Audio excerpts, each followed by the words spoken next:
Hey everybody, this is Shane, and this is Frank's 100 Book Society, the first ever finale. Um, I should introduce first Frank's 100 Book Society is a book club dedicated to indie and small press horror. I am really excited to have Shelly Campbell here today, and the featured book of the month was Shelley's novel Gulf, which is book one in the Darkwalker series. Um, Shelley, welcome. Thanks for having me. I'm only a tiny bit nervous, not because of you. I have a bunch of questions. We're going to start off maybe just a little bit of history. Now, this is actually something that Julie brought to my attention. There is a book called Cracking Spines 3 Decades of Horror. The author's name is Jason Cavallero, and Gulf is one of his deep cuts. Were you aware of that? I was not. Okay, well, that's exciting. Okay, so this is the. I'm only reading his blurb because this leads into my first question. Uh, Jason says, "The internet tells me this is her second book, and I don't believe it for a second. Stop lying, Shelley." Campbell handles this audacious plot with confidence, and I applaud her for her well developed characters. A compelling, coming of age, dark fantasy story. So amazing That's cool to hear. praise. My question is, though, because I don't want to be pessimistic, but there's obviously a long journey that got you to the point of Gulf being published. So I guess what I want to ask is, when did you start writing, and when did you start writing with the purpose of publishing in mind? Well, like most writers, I've written forever since I was small. My parents got lots of calls into my language arts teacher and principal's office in elementary school, very concerned about the dark stories Shelley was writing in grade 3 and 4. That's fun. So, Yes. yeah. But not all stories have happy endings, and sometimes it's fun when the stories don't have happy endings. So, yeah, I've written forever. Started writing with a mind to get published probably uh, in the late 90s. And then it wasn't until after I had kids that I was like, okay, I've written all this stuff. What am I going to do with it? Because it seemed a shame to just trunk it and not do anything. So I'm like, well, if we put that much work in to write a couple of novels, let's do something with it. Let's get them bound into books. So I started querying. I got my first book published in 2020, right when COVID locked down. Yes. That was horrific in itself. Yep. And it was a fantasy, but kind of darker. At that point, I didn't realize I wrote dark stuff until everyone was like, "This is not a fantasy. This is more fantasy horror." I'm like, "Is it?"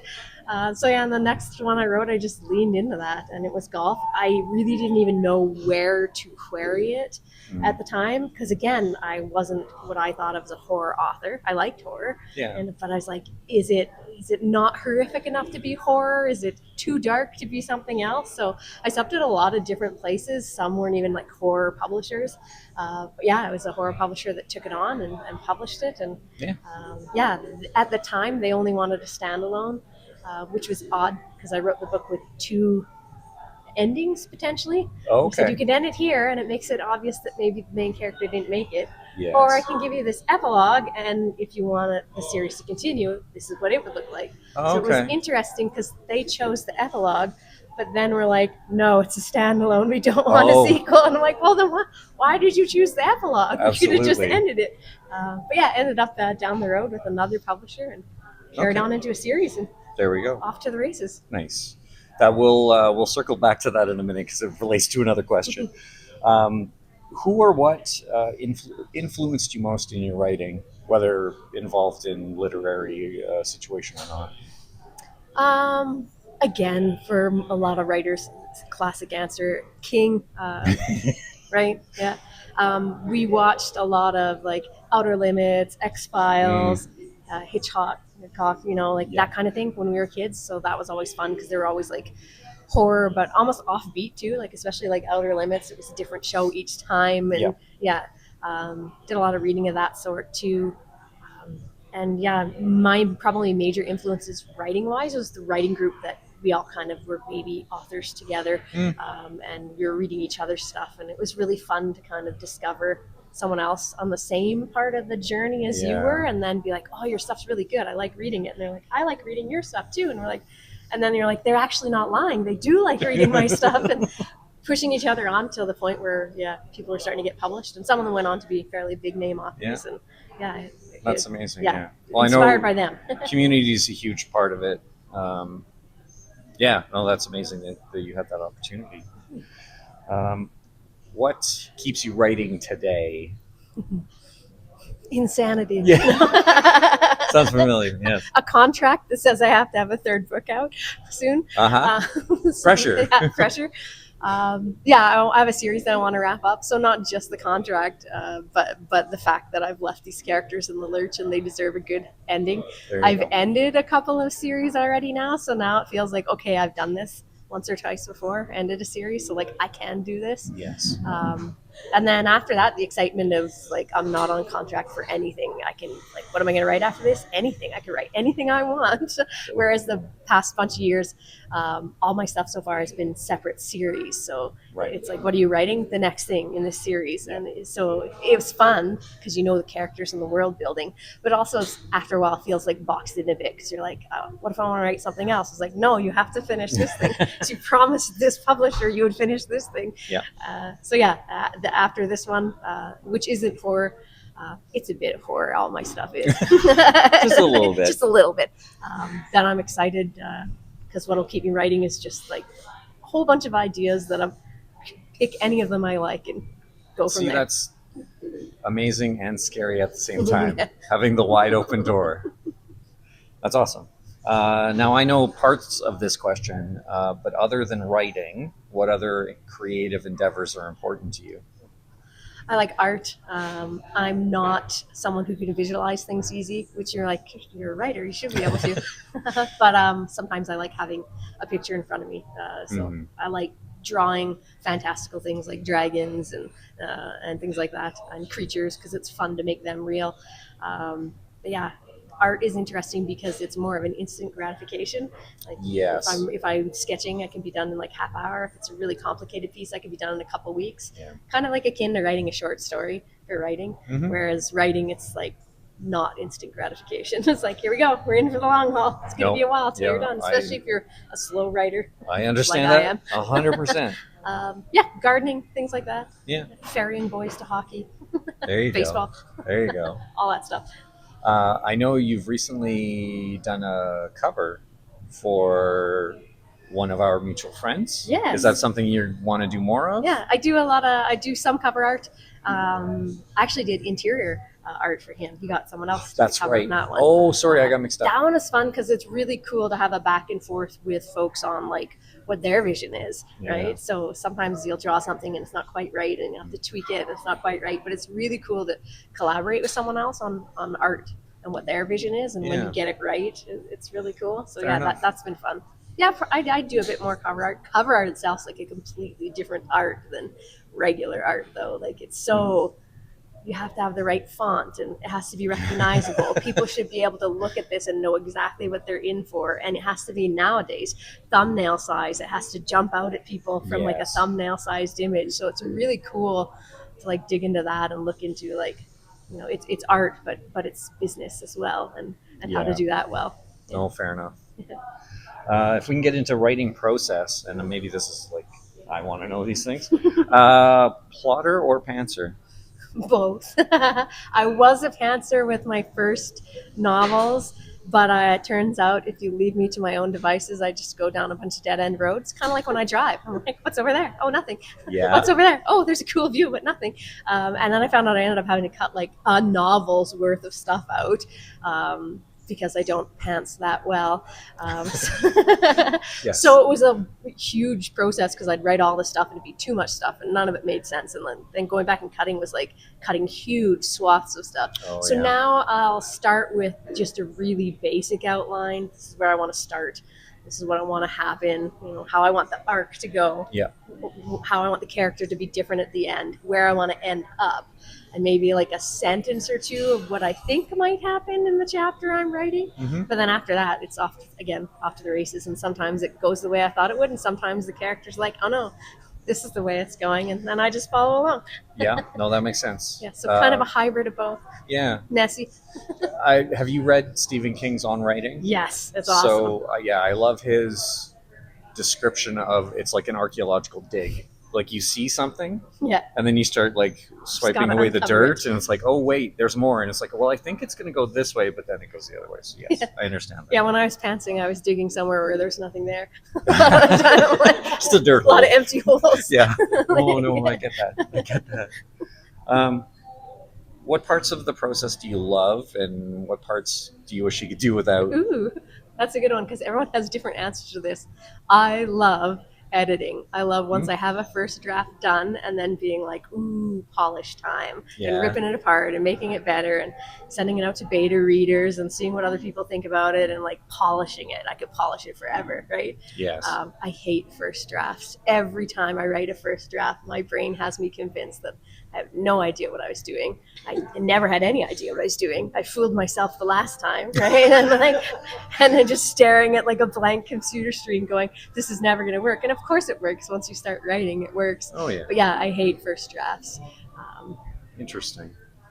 I've known a few people like that where it's like, I love editing. I personally think you're crazy, but it's yours. I should put in the caveat, I love editing. I hate getting editing letters. I don't know if that ever softens. Oh, right? that's I'll fair. get an editing letter back, and there's always like that first one, like, you're an adult, Shelly.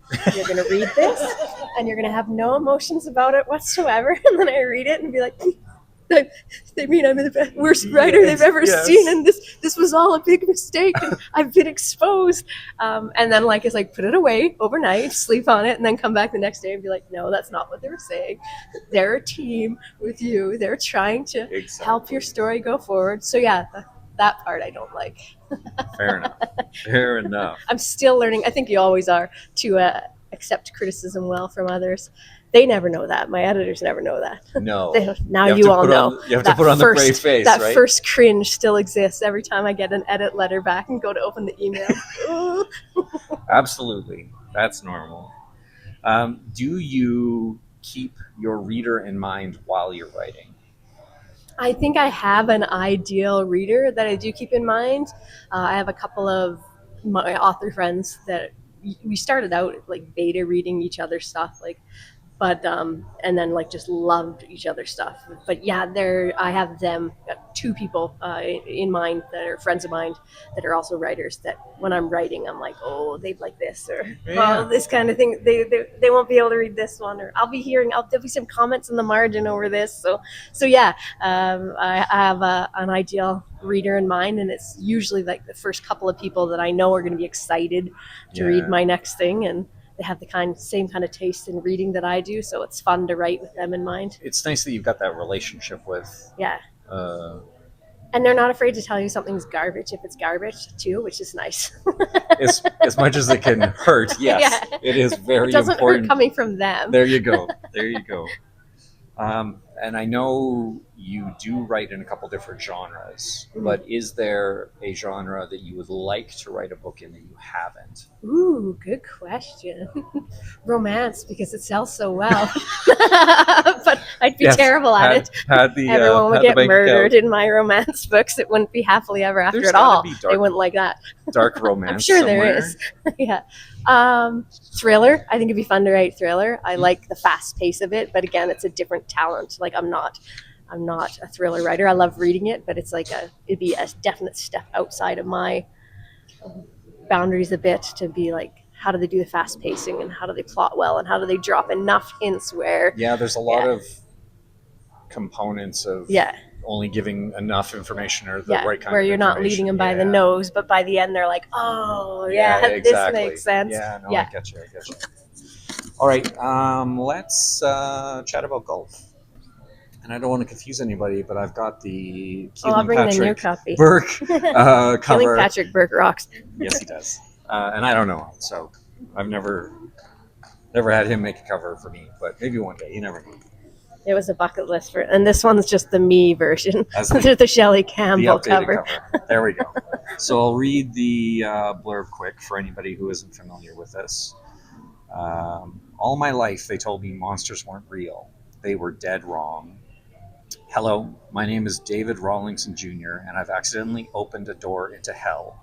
When my brothers and I found the locked door to the newly built extension on our rental cottage, the race to find the key was on. Little did I know that exploring the room beyond would create a bridge to countless alternate realities where humans have been eradicated.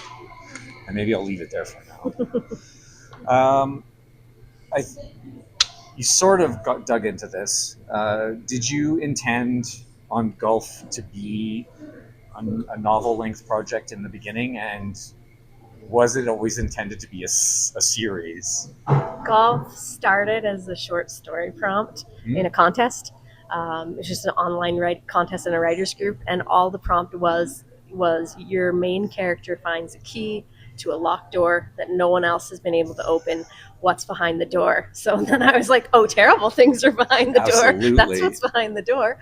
And I thought it'd be fun to play with a couple of different ideas in this short story. One, like, what if Narnia was a horror and there's doors to other worlds, but there's terrible things on the other side that want to get onto your side? Yeah. And then the second thing was, if I was going to have a teen as the protagonist. It's been a long time since I was a teen, but I remember coming out of high school and having like this big mix of emotions, because I was a teen, probably was part of it. But like, you're going out into the wide world and you want to make huge changes. Like, you're young enough that you're like, this is it, I'm going to change the whole world, I'm going to do big things. But simultaneously you almost feel invisible because you're in a brand new world. So I wanted to play with that idea of, what if you were actually turning invisible? Like, your family was forgetting you places and not setting out stuff for you at the table, and you were just starting to turn invisible, and big things were happening in your world, and you were the only one that could change them. But you were invisible, so you couldn't warn anyone of these big changes that were coming. So Right. yeah.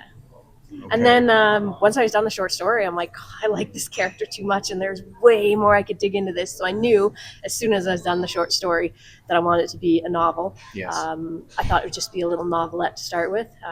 And then so it was nice because that short story worked like an outline, almost a rough outline. Did the novel, sent it off with the idea of, okay, I've got doors to other worlds here. So literally, if I wanted to, we could open a bunch of doors and make this a series, and then left it up to the publisher. And my first publisher was no. And then they unfortunately closed their doors, and I was really lucky to have another publisher pick it up. And they were like, would you consider making this a series? And I'm like, yes, I would. So yeah. I'm ready. Yeah, I had some ideas. When Golf was finished, and it was kind of like, I can leave it and it can be finished if everyone would prefer a standalone, but Yes. man, I like these characters and there's lots of room to play in this world. Absolutely. So yeah. Well, I'm going to jump around here a tiny bit from my questions, which nobody knows about, so it doesn't matter.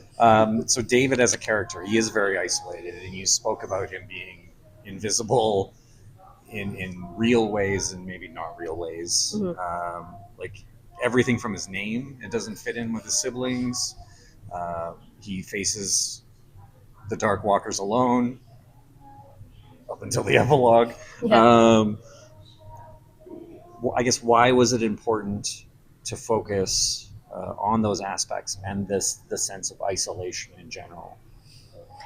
I think it's because it's something all of us feel at one time or another. So again, as a horror author, it's fun to lean into things almost to the point of absurdity sometimes. So it's like, okay, like, let's isolate him.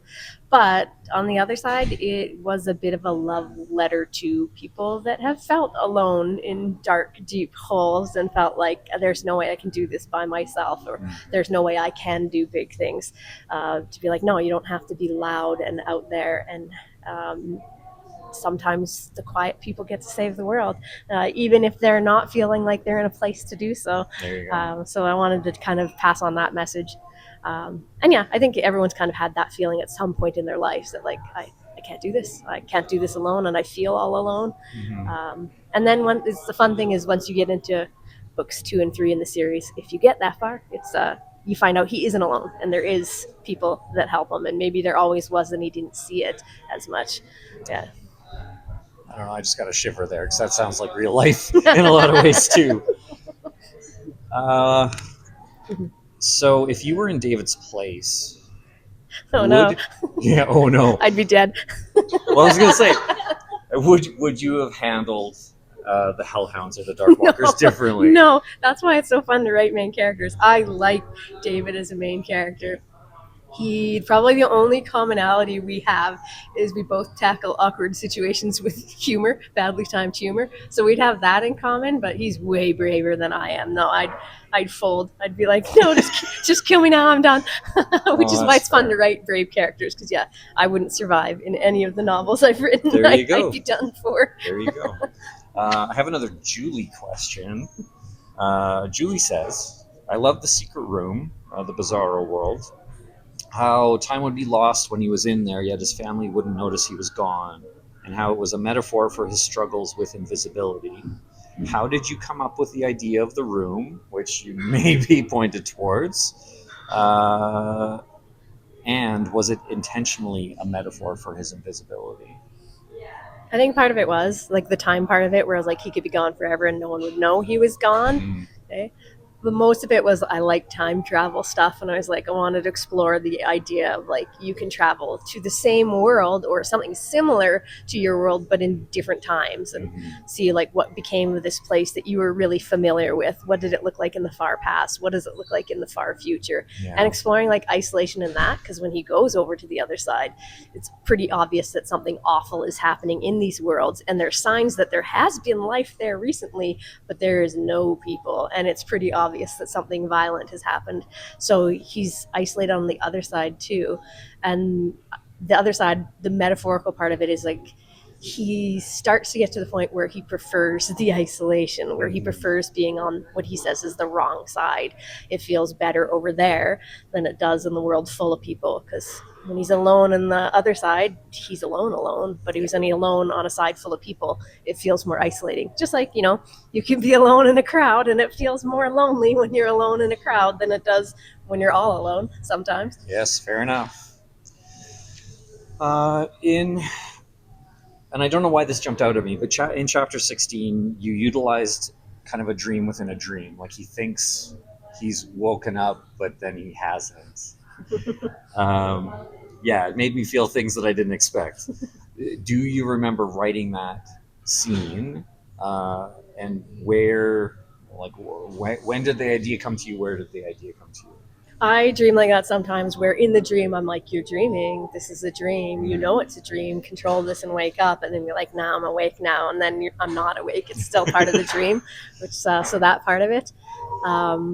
But yeah, I've had dreams like that, and I had some like recurring dreams as a child that were like nightmares, where you're like you got lost and your parents couldn't find you, and had them like more than once as a child. So like almost like revisiting that, like it's something skipping and on repeat. And also it was fun to play with, because the idea that David's stuck in between a couple of different worlds, and he can't figure out how to get out of them and out of that stuck point halfway. So it was interesting in that chapter to be like stuck in a dream where you think you've woken up, but you haven't woken up yet. Well, there's something just generally terrifying about it. It's like, oh, I'm safe. Oh, wait, no, I'm not. Yeah. Had you always written the story in first person? Yeah, all of my stuff is in first person. Is it? Okay. I've done some short stories that are third person. I wish I could do third person, because I've had some readers out there who's like, I don't read first person.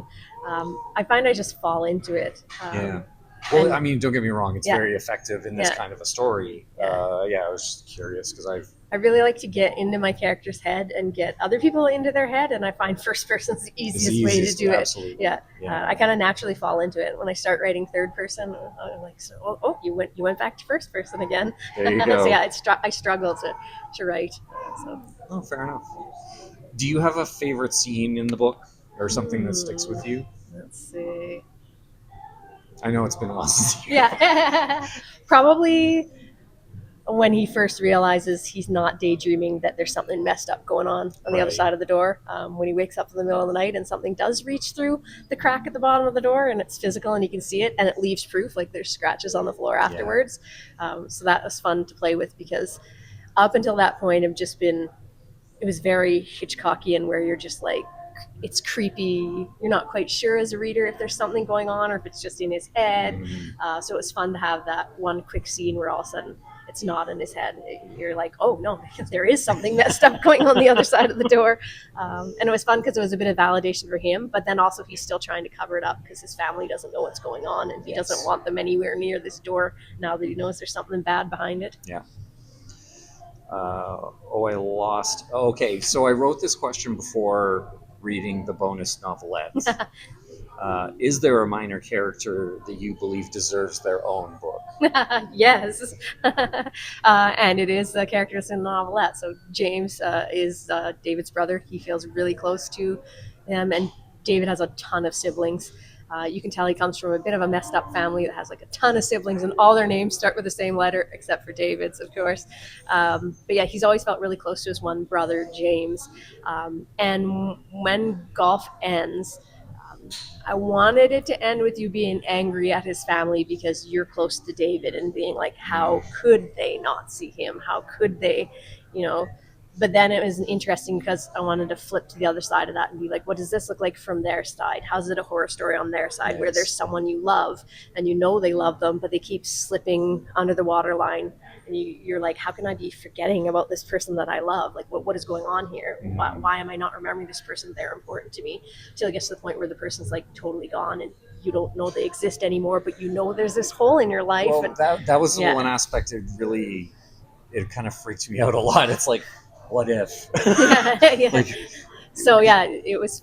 James was a great device to look at it from the other side and being like, what if you were the protective older brother and something was up in your kid brother's life, and then all of a sudden you're like, something's wrong with my life, something's missing, and I don't even know what it is, but I know that it's wrong. It's like Mandela effect, except there's evidence left behind. What is the strangest theory that a reader has taken from your book? A bunch of people have said, and I kind of let it that way with golf, that they thought David was dead the entire time and in actual hell, and that his family was only seeing specters of him. So I thought that was a cool one to consider. And then, so that was an interesting theory. I like that. Well, that's a whole other story, though. If golf had a soundtrack, what song or artist would you want to feature?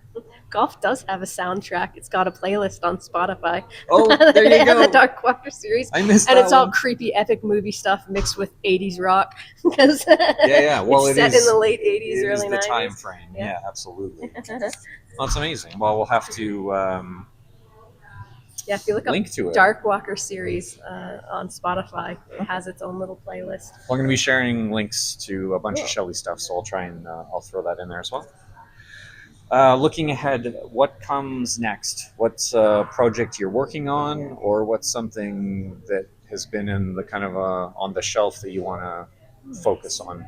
I'm working now on wrapping up the trilogy, my post-apocalyptic sci-fi set in Canada. It's kind of like Hunger Games vibes, but less violent because it's Canada. So it's the solar flares take out the electrical grids and everyone's without power, and eventually it gets to the point where society collapses because you never get your power back. And up here, everybody starts to burn what they need to live because, man, the winters are cold, right?